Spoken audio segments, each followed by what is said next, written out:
How you guys doing today? Today what we're going to do on our Dyna build is pull the trees off and change the neck bearings. And we're going to put our forks back on and assemble our front end.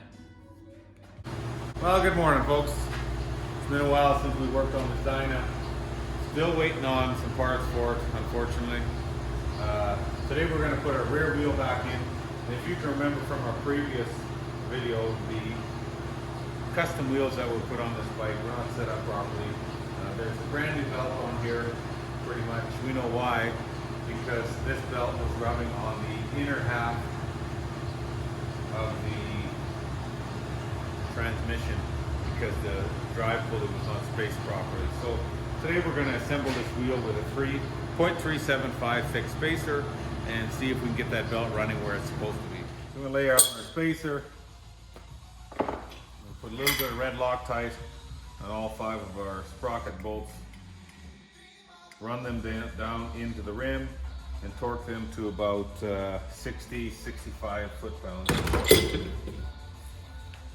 Your rear nut here, because these are tapered wheel bearings, you don't want to over torque them, so we're going to tighten them to about 50-55 foot-pounds.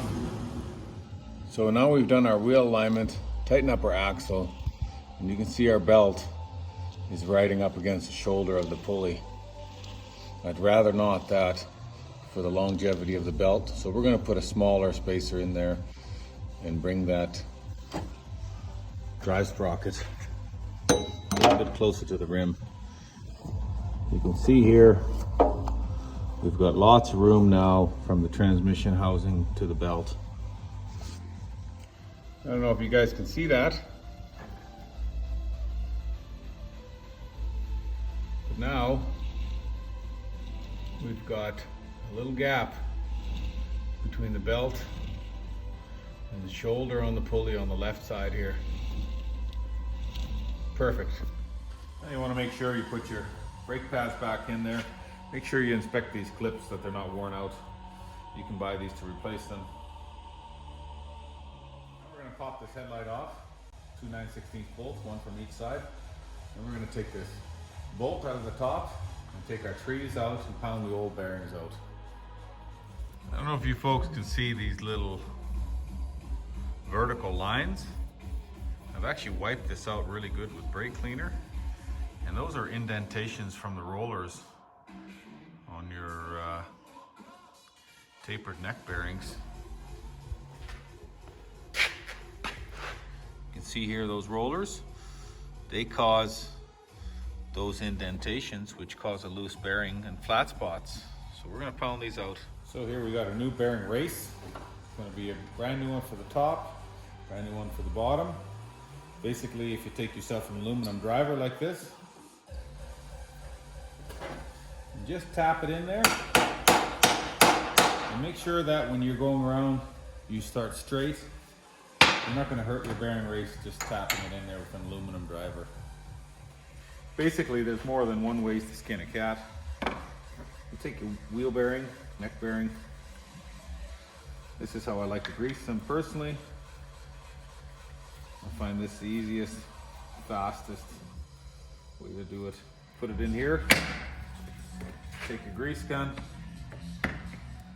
Just force it till the grease comes out of your bearings and she's ready to be installed. So now, we've got our trees back in with our new bearings. We're going to slide our forks back up in there, which have been rebuilt with bushings and new seals and oil. And we're going to slide our forks through and set them in the top tree. Make sure that when you slide your other forks through that you measure that they're both from the top of the fork to the top of the tube the same height. Once you get your forks in there and you got your top clamp tightened up, you're going to tighten the bolt on top to set your what's called fallback on your bearings. Basically the tension on your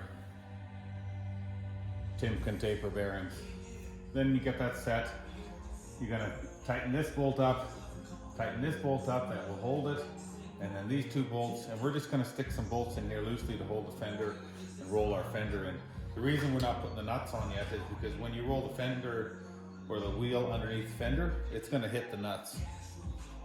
Once you've got your wheel in there with your axle, feel free to put the nuts on the back of your fender bolts, all 4 of them, and get those tightened up.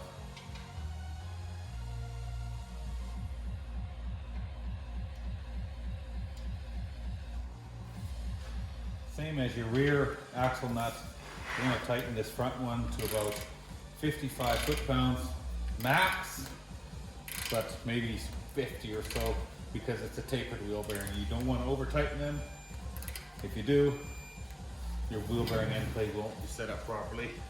Make sure that when you get your axle tightened up, put your lower pinch bolt back in.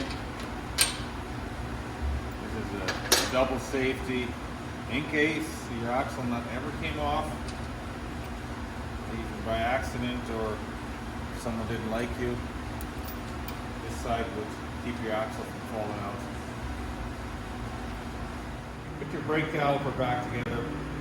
If it's a floating style, it's a good idea to put a little bit of brake caliper grease on all your pins so that your caliper floats properly. So now, because we're putting taller bars in, we're going to take the rubber riser bushings out, and we're going to put these red polyurethane ones in. Sometimes it helps to put a little bit of soapy water on them and you put them together, but these ones went pretty good. What these polyurethane riser bushings do is they stiffen up your handlebars but still isolate from vibration. When you tighten up your bolts from the bottom through your riser bushings and into your risers, make sure that they don't protrude into the lower half of your riser. If they do, when you tighten up your handlebars, it won't tighten properly because they'll be sitting on the end of the bolts. All right, folks, thanks for watching. I think it's day number 2 or 3 for this Dyna we've been building all winter. Today we got the wheel back in.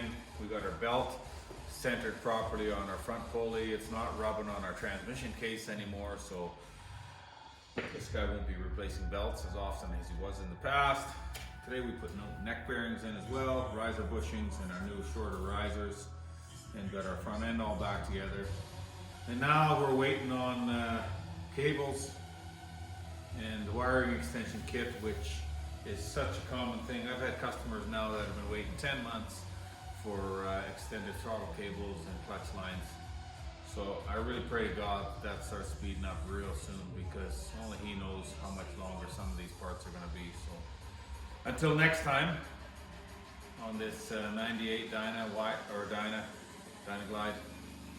Thanks for watching, and adios.